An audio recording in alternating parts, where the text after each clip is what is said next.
Look, I'm not gonna be here pretending that I'm the biggest One Piece fan, that I've always loved One Piece, that I've always carried Luffy in my heart and made it such a big part of my identity. Now that it's popular to like One Piece, I'm seeing a lot of like grifting of, oh yeah, I've always loved One Piece. I'm the biggest One Piece fan.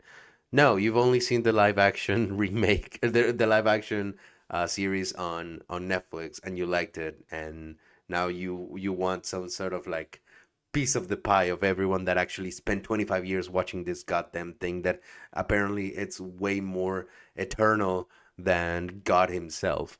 So, yes, I'm not gonna pretend to be one of those.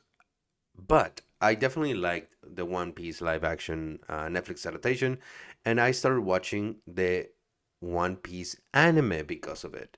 And I think that's one of the biggest achievements to any live action adaptation, where not only is it good on its own, but it makes you want to watch the original source, even if it's as intimidating as the One Piece series. But even though there's been a complete critical acclaim to this series, apparently there's some people that are not necessarily impressed, and that is always going to happen. But here we have Goku, the voice actor of Goku, not liking it at all. So from the fandom wire, we have um, here this quote from the Goku voice actor. Sorry. Um, it's weird because I have an insider's view and I've watched Hollywood try to figure out anime my whole career, and they still haven't figured it out. You don't realize it until you see them, and I'm not entirely sure that the anime genre will ever translate well to any live action. I'm not entirely convinced. I've only seen part of the live action One Piece, and frankly, I think it's terrible. The live action Dragon Ball Z 2009 movie was also terrible, but for a different reason. They had changed directors halfway through production before even starting production. It's interesting to see how Hollywood has tried to latch onto this story and get it into that space. As a public figure, not being not being subtle at all.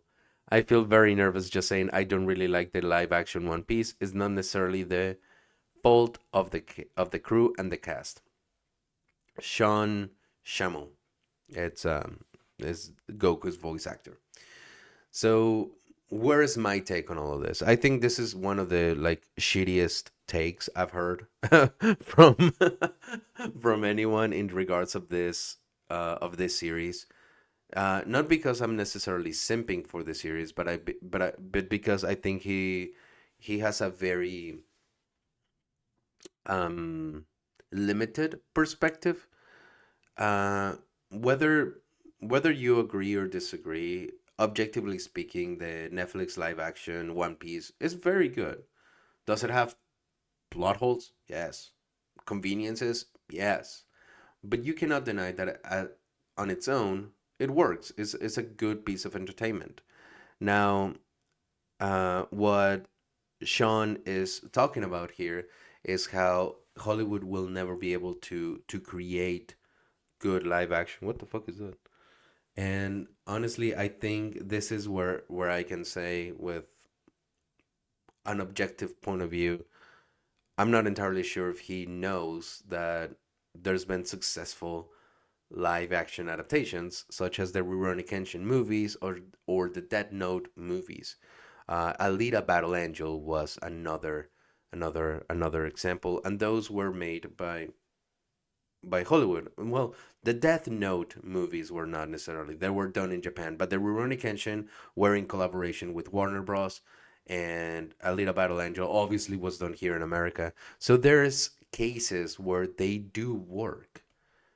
And the Netflix live action One Piece, I think, is living proof that you don't need to make an over exaggerated character just act like this, like your typical bro at a anime convention trying to hit on a girl by doing this or something. Like, no, that's not. You have characters not being so animated, being more realistic, but in an animated world. And the Rurouni Kenshin movies, Alita Battle Angel, the One Piece, Death Note, they all exceed at that by actually adapting anime into live action. Anime will never translate well, period, into live action. Period. That's it.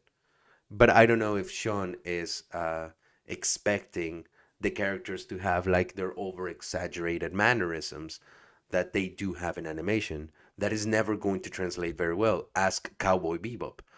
What we do have is a good translation. Like, a script will never be the same on a movie as it is written, because you have the subtleties of the actors, you have the nuances of the music or the editing in itself, the coloring.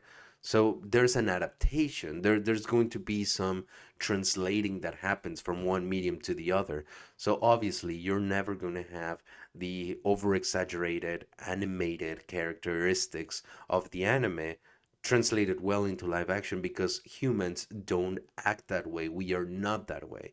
But just to say that it has never been able to happen, and that Hollywood has tried and failed, and that this series is not good, I think honestly just comes maybe from a place of jealousy than anything else. Because how can you compare this series to the 2009 Dragon Ball Evolution, which it wasn't bad because they changed production. It was bad because on its own was a fucking terrible movie. It it made no sense. It made as much sense as my life decisions. So no, nothing. So it wasn't because of the production of Hollywood. It was because they hired a director who has never seen Dragon Ball, and they just decided to do whatever the fuck they wanted. It wasn't a proper adaptation. Here they have the freaking creator working on this thing. So I'm not entirely sure where this take is coming from, whether it's a place of jealousy or a place of I want to protect what's mine because I'm a voice actor and I don't want people to turn into live action adaptations because I'm going to be out of work. Or I don't know. I honestly can only speculate on what it is, but I have nothing obviously against this guy. I've only heard his voice like a couple of times. I'm not very familiar with his work, but all I gotta say is that that was a very shitty take and very uninformed. So, anyways, what do you think about that? Let me know in the comments down below. I'll see you later. Bye.